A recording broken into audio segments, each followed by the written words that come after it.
Hello students, मैं शुभम जैन एक बार फिर से आपके साथ। और यहाँ पर हम प्राथमिक शिक्षक पात्रता परीक्षा की तैयारी कर रहे थे और अभी हमारी क्लास चल रही है पर्यावरण अध्ययन की।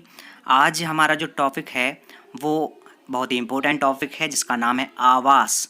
और आवास की क्या आवश्यकता है और आवास किस किस प्रकार से हम आवास का उपयोग करते हैं। तो आवास से संबंधित जो जो महत्वपूर्ण तथ्य हैं, चीज़ें हैं, वो हमने यहाँ पर शामिल की हुई हैं। चलिए स्टार्ट करते हैं। तो सबसे पहले हमें ये समझना ज़रूरी है कि आवास कहलाता क्या है। आवास में अगर हम आ हटा दें तो पीछे क्या लिखा हुआ है, वास। वास का अर्थ क्या होता है, निवास। ठीक है, तो जहाँ पर हम निवास करते हैं, जहाँ पर हम रहते हैं, वो क्या कहलाता है, आवास। और ये एक ऐसी चीज़ है जिसकी आवश्यकता सभी को होती है।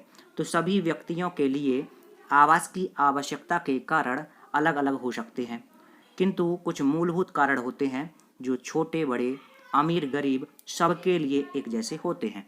तो वो मूलभूत कारण क्या हैं, जो कॉमन फैक्टर हैं सबके लिए, जो आवश्यकता होती है आवास की। तो क्यों आवश्यकता होती है वो हम यहाँ पर पॉइंट बाय पॉइंट डिस्कस करेंगे। सबसे पहले तो आवास क्यों जरूरी है, सुरक्षा की दृष्टि से, प्रोटेक्शन। ठीक है, आवास मनुष्य को सुरक्षा प्रदान करता है। यह सुरक्षा भी कई प्रकार की होती है। अब किस किस प्रकार से हमें सुरक्षा प्रदान करता है आवास, वो हम देख लेते हैं। वैसे आप भली भांति परिचित होंगे कि आवास या निवास स्थान होने से हमें किस किस प्रकार की सुरक्षा प्राप्त होती है। तो फिर देख लेते हैं मौसम से सुरक्षा, प्रोटेक्शन फ्रॉम सीजन। देखिए, साल में अलग अलग तरह के मौसम आते हैं, गर्मी भी होती है, बरसात भी होती है, ठंड भी होती है। तो इन सब से बचने के लिए हमें आवास की आवश्यकता होती है।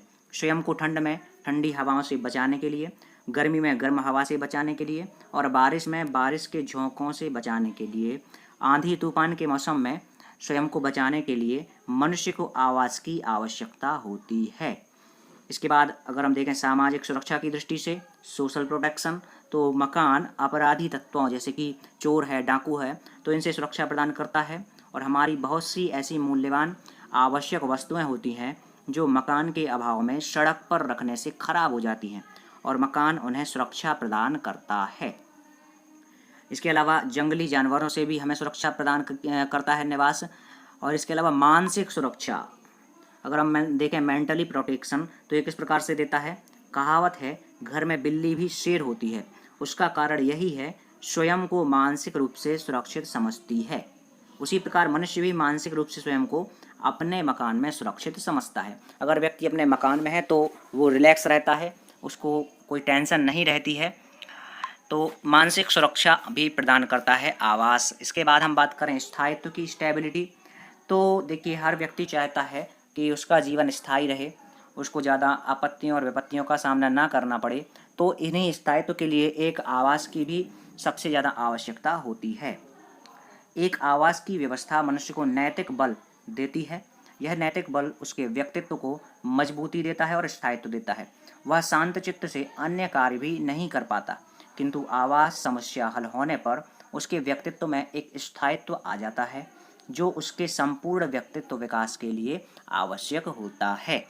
इसके बाद देख लेते हैं और किन कारणों से आवास की उपयोगिता है। तो क्रियाशीलता, एक्टिविटी, हमें दिन भर में बहुत सारे कार्य करने होते हैं जिनको हम बाहर नहीं कर सकते हैं, वो घर पर रहकर ही किए जा सकते हैं। तो इसके लिए भी हमें आवास की आवश्यकता होती है। मनुष्य के प्रतिदिन के जीवन में कुछ आवश्यकताएं ऐसी होती हैं जिनके पूरा होने पर मनुष्य की क्रियाशीलता में वृद्धि हो जाती है, किंतु यदि ये आवश्यकताएं पूर्ण ना हो तो उसकी क्रियाशीलता, कार्यक्षमता कम होने लगती है। जैसे दिन भर के शारीरिक व मानसिक श्रम करने वाले मनुष्य को विश्राम के लिए शांत और आरामदायक स्थान चाहिए। यह न मिलने पर विश्राम के अभाव में वह दिन प्रतिदिन कमजोर होने लगता है। यह शारीरिक कमजोरी की क्रियाशीलता तथा कार्यक्षमता दोनों को प्रभावित करता है। देखिए, अगर आपको पर्याप्त नींद नहीं मिलेगी, आराम नहीं मिलेगा, तो धीरे धीरे आप कमज़ोर होते जाएंगे, तनाव आपके अंदर आता जाएगा और आपका जो स्वास्थ्य है, शारीरिक और मानसिक स्वास्थ्य, वो दोनों प्रभावित होंगे। इससे आपकी क्रियाशीलता और कार्य क्षमता भी क्या होगी, प्रभावित होगी, तथा ये कम हो जाती हैं। इसलिए मनुष्य की क्रियाशीलता और कार्यक्षमता बनाए रखने के लिए उसकी आवश्यक मूलभूत आवश्यकताओं का पूरा होना आवश्यक है, जो कि आवास में रहकर ही पूरी हो सकती हैं। इसके बाद हम बात कर लें अभिव्यक्ति एक्सप्रेशन। तो किसी व्यक्ति का आवास की व्यवस्था वहाँ रहने वाले व्यक्तियों के व्यक्तित्व का परिचायक होती है, क्योंकि मकान की इमारत की योजना और उसकी साज सज्जा करना एक कला है तथा कला द्वारा व्यक्ति अपने भावों को प्रकट करता है। तो अभिव्यक्ति का एक साधन भी है आवास। इसके बाद बात करें संग्रह स्थल स्टोरेज। तो हमारे पास जो भी आवश्यक सामग्रियां होती हैं उनको हम एक आवास में ही रखते हैं। मनुष्य एक सामाजिक प्राणी है और जिसकी आदत संग्रह है, उसका संग्रहालय आवास ही होता है। अपनी आवश्यकताओं के अनुसार बहुत सी चीज़ें संग्रहित करता है। यह संग्रह भोजन, वस्त्र, मनोरंजन, यातायात अर्थात किसी भी आवश्यकताओं की पूर्ति से संबंधित हो सकता है, जिसका संग्रह वह अपने खून पसीने की कमाई से क्रय करके करता है। ये बात आप भली भांति जानते हैं। इसलिए उस सामान को संभाल कर रखना चाहता है तथा उसे संभाल कर रखने के लिए आवास से अच्छा कोई संग्रह स्थल नहीं हो सकता है। इसके अलावा मनोरंजन स्थल भी है आवास। तो अपने परिवार के सदस्यों, मित्रों के साथ बैठकर बातचीत करना, कोई खेल खेलना, अपनी इच्छा, मनपसंद, शौक का काम करना, अपनी रुचि के अनुसार घर को सजाना ही मनोरंजन के साधन बन जाते हैं। वे सब क्रियाएं जिन्हें करने से शारीरिक मानसिक थकावट उतरे, मनोरंजन ही हैं और मकान इन क्रियाओं के लिए स्थल देता है। इसके बाद है सामाजिक गुणों का विकास। तो सामाजिक गुणों का विकास जैसे कि है प्रेम, दया, त्याग, करुणा, सौहार्द, सहयोग, विनम्रता, ये सभी जो हैं वो घर में ही होते हैं और घर में बालक अपने माता पिता से ही इन गुणों को सीखता है और जीवन में अपनाता है।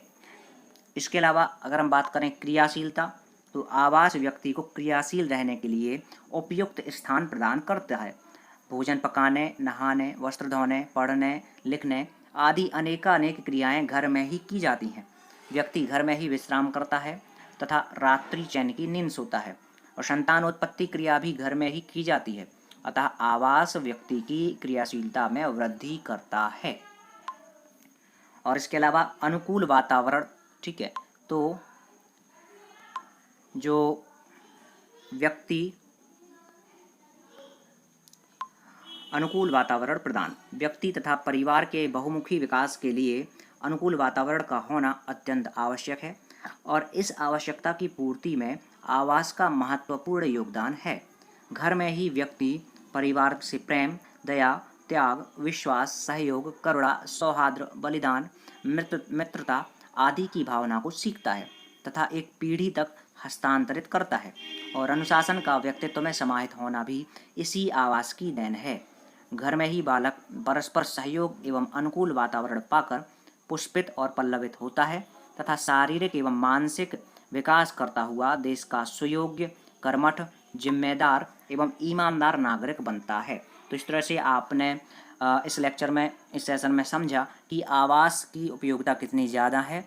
हम कोई भी कार्य करते हैं तो वो एक आवास के अंतर्गत ही करते हैं, इसलिए आवास होना परम आवश्यक है। और आज का जो हमारा टॉपिक है वो यहीं पर समाप्त होता है। कल पुनः आपसे मुलाकात होगी एक नए टॉपिक के साथ।